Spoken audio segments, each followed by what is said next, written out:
Hello and welcome to video 2 of this little mini video series about reversing type 2 diabetes and prediabetes. Hopefully you saw yesterday's video, which was really revealing the root cause of type 2 diabetes, which is insulin resistance, when your cells become resistant to the hormone insulin, and inflammation, chronic inflammation. You have to have those two things in order for type 2 diabetes to develop.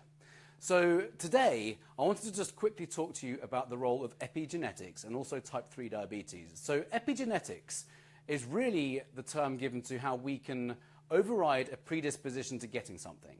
So we have various types of DNA. In fact, we have two dominant types, important types. So you've got the dictator types of DNA, where you have no choice, that's kind of how things are going to happen. And then you have like a committee load of DNA, and they're like, they have this little discussion and they kind of help you decide whether you're going to get something or not, and they kind of start to steer things. But really, you can override these types of DNA by what you eat and how you move your body. So let's say you have a genetic predisposition to getting type 2 diabetes. It doesn't actually matter at all.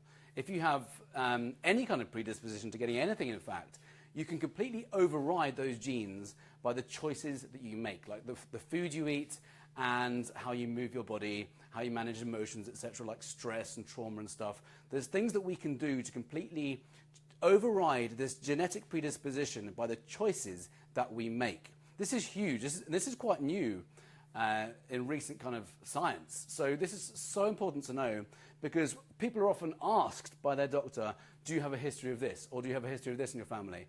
And they don't really provide the solution for it. But one of the simplest things to think about is, let's say you have parents who have a history of cancer or type 2 diabetes. If you do what they did, then your chances are going to be pretty high in developing something. However, if you choose to live, say, a very anti-inflammatory life, then there's no reason for you to develop anything that they develop if it's an inflammatory condition like type 2 diabetes. Type 2 diabetes is an inflammatory condition. You have to have chronic inflammation for it to develop. So one of the best ways to not get something which is in your family is to not do what they did and make different choices. And that's what I help people with, and to really kind of take the right measurements, the right blood work, which, again, I'm afraid our doctors aren't really testing us for, one of which is an inflammatory marker test, like C-reactive protein. We should be doing blood tests every 6 months, every 12 months, at least every 12 months, but really every 6 months, to measure our state of health. Because you might have heard the adage, what gets measured gets managed. And there's so much we can do to measure our health all the time to make sure we don't develop anything like type 2 diabetes. So type 2 diabetes can be completely reversed, completely naturally. Metformin, as I mentioned yesterday, is a drug which is used to balance blood sugars. There's way better ways of doing it with zero side effects. And insulin is exactly what you don't want as a type 2 diabetic, because it actually causes additional fat gain, which is the last thing you want to do as a type 2 diabetic. So there's some amazing ways which I'm going to be sharing with you as these videos go on, about how to reverse type 2 diabetes and to get you off these medications which are completely not necessary at all. They might be in the very, very short term, but really, in the long term, we do not need them. In fact, even in the short term, you can change your blood sugars very, very fast by what we eat. And also, moving and working out helps as well. So the next thing I want to talk about is type 3 diabetes. There's a brilliant book called Grain Brain by Dr. David Perlmutter. And he really attributes the likes of most neurodegenerative diseases to very, very hard grain-loaded diet.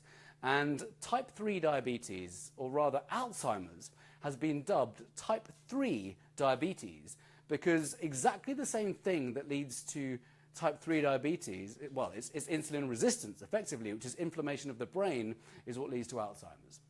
So this has been proven in very recent, not that recent studies, but over the last kind of 5-10 years or so, this has been proven to be true. And there's so much that we can do to prevent the likes of Alzheimer's from developing, and also Parkinson's and other neurodegenerative diseases. It's really attributable to inflammation, chronic inflammation, which is what this book is all about, the vitality secret.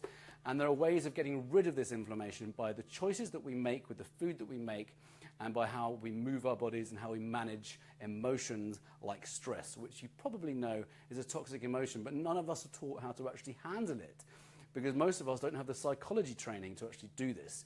And I've actually spent tens of thousands in psychology training, so I've actually figured out some ways to do this, which I've incorporated into my program. So that's the end of today's video.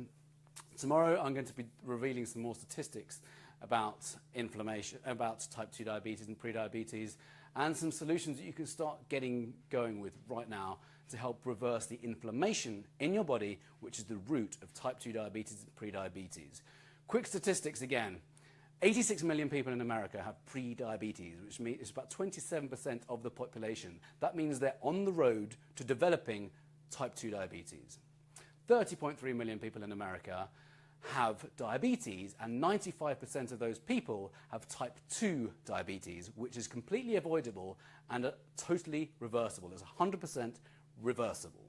So as you can imagine, that's quite a huge population, and there is no need for any of these medications to be used with type 2. Type 1, there might be a need for insulin, because this is when your pancreas doesn't produce the insulin that is so important in moderating your blood sugars. So that's when insulin is needed normally. So, or there is more of a need for it. So that's really when we need to really kind of think about the Western approach. But for the type 2 diabetes, we really need to go completely natural, because otherwise we're going to get the harmful side effects from the drugs, and it causes additional toxicity in the body.